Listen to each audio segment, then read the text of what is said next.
আসসালামু আলাইকুম।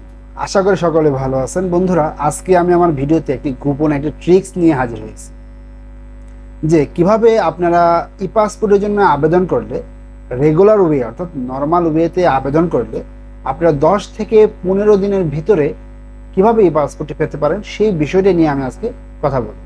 তো আপনারা যারা ই পাসপোর্ট করবেন ভাবছেন, যারা ই পাসপোর্টের জন্য আবেদন করবেন ভাবছেন, আপনাদের জন্য আজকে আমার ভিডিওটা খুবই গুরুত্বপূর্ণ। বন্ধুরা, আমরা জানি যে ই পাসপোর্টের জন্য আবেদন করার 3টি ওয়ে আছে। একটি হচ্ছে রেগুলার বেস, একটি হচ্ছে এক্সপ্রেস, একটি হচ্ছে সুপার এক্সপ্রেস।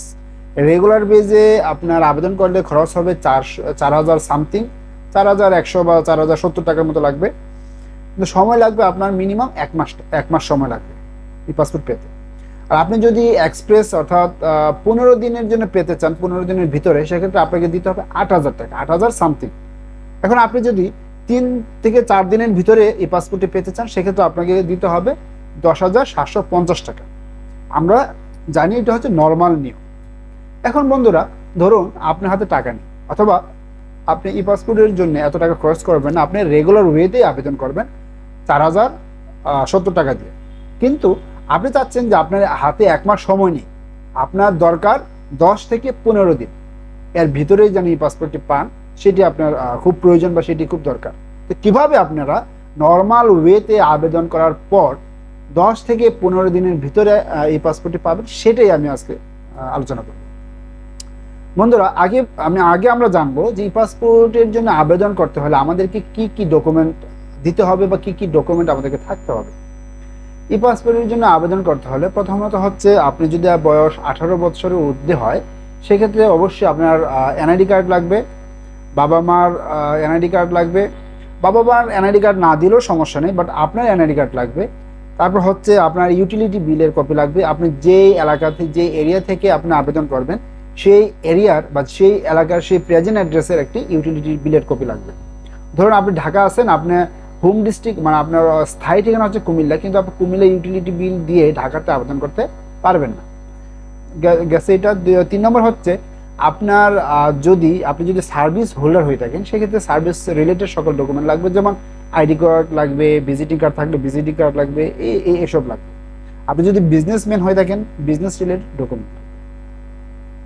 তো বন্ধুরা, আর হচ্ছে অবশ্যই অনলাইন আবেদন কপি, যে অনলাইনে যে আবেদন করবেন সেই আবেদনের একটি হার্ড কপি প্রিন্ট দিতে হবে, এবং সেই অনলাইনে আবেদন করার পর টাকা জমা দেওয়ার সময় একটি অ্যাপয়েন্টমেন্ট ডেট নিতে হয়। সেই অ্যাপয়েন্টমেন্ট ডেটে গিয়ে আপনারা ফিঙ্গারপ্রিন্ট দিয়ে আবেদন করবেন। এটা হচ্ছে আবেদন করার মূল প্রক্রিয়া, বা এভাবে আবেদন করতে হয়, এবং আবেদন করার জন্য এই ডকুমেন্টগুলো প্রয়োজন হয়।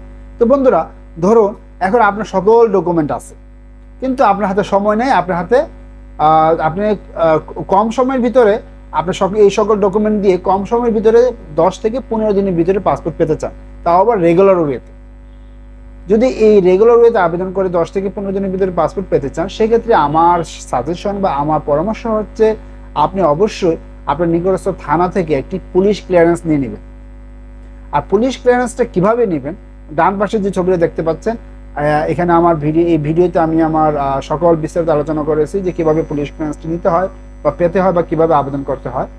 বন্ধুরা, তো আপনারা অনলাইনে পুলিশ ক্লিয়ারেন্সের জন্য আবেদন করে একটি পুলিশ ক্লিয়ারেন্স যদি আপনি নিতে পারেন, সেক্ষেত্রে আপনার সকল ডকুমেন্টের সাথে পুলিশ ক্লিয়ারেন্সটাও আবেদনপত্রের সাথে যুক্ত করে দেবেন। যুক্ত করে যখন জমা দেবেন, তখন আপনি যদি রেগুলার ওয়েতে আবেদন করে থাকেন, তাহলে আপনি 10 থেকে 15 দিনের ভিতরেই আপনার ই পাসপোর্টটি পেয়ে যাবেন রেগুলার ওয়েতে, মাত্র 4,000 টাকা দিয়ে। আপনার জন্য কিন্তু এর জন্য এক্সট্রা কোনো টাকা দিতে হবে না। এখন আপনি যদি আপনার ই পাসপোর্টে 7 দিনের ভিতরে পেতে চান, সেক্ষেত্রে 5 থেকে 7 দিনের ভিতরে পেতে চান, সেক্ষেত্রে আপনি 8,000 টাকা দিয়ে আবেদন করবেন, সাথে পুলিশ ক্লিয়ারেন্সটা দিয়ে দিবেন। তাহলে কিন্তু আপনি 5 থেকে 7 দিনের ভিতরে ই পাসপোর্টটি পেয়ে যাবেন। এখন আপনি যদি 2 দিনের ভিতরে আবেদন ই পাসপোর্টে পেতে চান, সেক্ষেত্রে 10,750 টাকা দিয়ে আবেদন করতে হবে, সাথে পুলিশ ক্লিয়ারেন্সটি যদি জমা দেন, তাহলে 2 দিনের ভিতরেই আপনি ই পাসপোর্টের কপি পেয়ে যাবেন। তো বন্ধুরা, আমি আশা করব আমার আজকে ভিডিওটা আপনাদের অনেক উপকারে আসবে, এবং এই রিলেটেড ভালো ভালো ভিডিও পেতে হলে অবশ্যই আমার সাথে থাকতে হবে। তো ধন্যবাদ সবাইকে, ভালো থাকবেন, সুস্থ থাকবেন।